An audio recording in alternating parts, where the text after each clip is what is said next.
Monsieur Leslie, vous avez écrit un livre intitulé Les coopératives d'habitation comme alternative au marché immobilier. C'est paru dans les éditions IDEAP, Institut de hautes études en administration publique. Et puis en même temps, vous donnez des cours aussi dans le cadre des cours à module de l'ARMOP. Alors, est-ce que vous pouvez nous dire un peu deux mots au sujet de ces deux activités? Oui, cet ouvrage, c'est finalement le résultat d'un travail de mémoire que j'ai réalisé en 2010 à l'issue d'un master en politique et management public à l'Institut de hautes études en administration publique et qui questionnait le rapport à la propriété d'une certaine manière des coopératives d'habitation et envisageait les coopératives d'habitation comme une éventuelle alternative au marché immobilier classique en travaillant sur la distinction entre valeur d'usage et valeur d'échange du logement.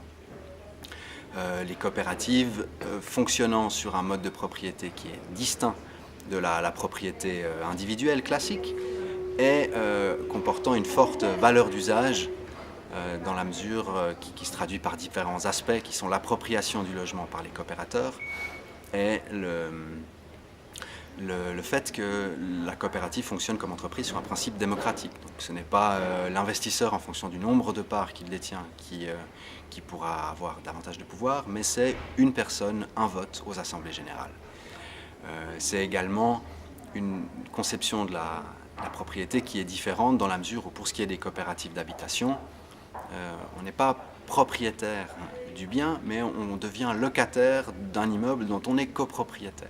Donc c'est relativement complexe et ça donne lieu à toute une palette de projets et d'ambitions différentes. Et c'est ça que je présente dans le cadre de cet ouvrage et que je peux présenter maintenant j'ai présenté pour la troisième fois dans les cours donnés par l'ARMOP.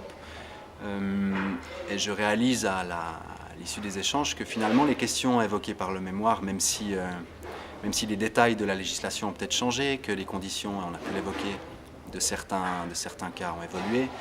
Les questions centrales sont toujours parlantes pour les nouveaux coopérateurs. Et si je veux résumer en quelques mots les principaux aspects que j'ai mis en évidence, c'est la difficulté donc, dans les coopératives que j'ai pu étudier. Il y en a 4, entre Lausanne et Vevey. J'ai pris des coopératives de grande taille, étudié des coopératives de grande taille et des coopératives qu'on appellerait maintenant des coopératives d'habitants de petite taille, avec un groupe de personnes qui se mettent en commun pour avoir leur logement.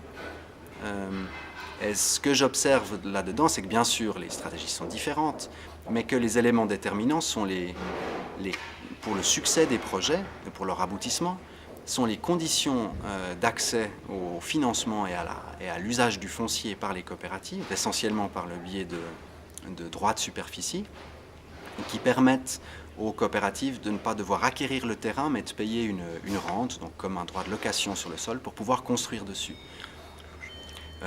Donc il y a ces conditions-là qui peuvent être plus ou moins favorables selon la volonté des pouvoirs publics. Donc c'est quelque chose qui dépend beaucoup de la volonté des pouvoirs publics de favoriser la création des coopératives en réduisant les coûts pour les coopératives. Donc il y a des aspects qui sont liés aux instruments comme l'usage du foncier, les instruments financiers qui permettent d'avoir des prêts à moindre taux, mais il y a aussi des aspects collectifs qui sont très déterminants dans la dynamique des coopérateurs pour que le projet aboutisse. Et on voit que les cas où il y a une forte dynamique collective aboutissent mieux et que ces cas collectifs, ces dimensions collectives doivent être articulées toujours avec du leadership. Donc la présence d'un leader combinée à des dimensions collectives favorise l'émergence des coopératives. Ok, je vous remercie.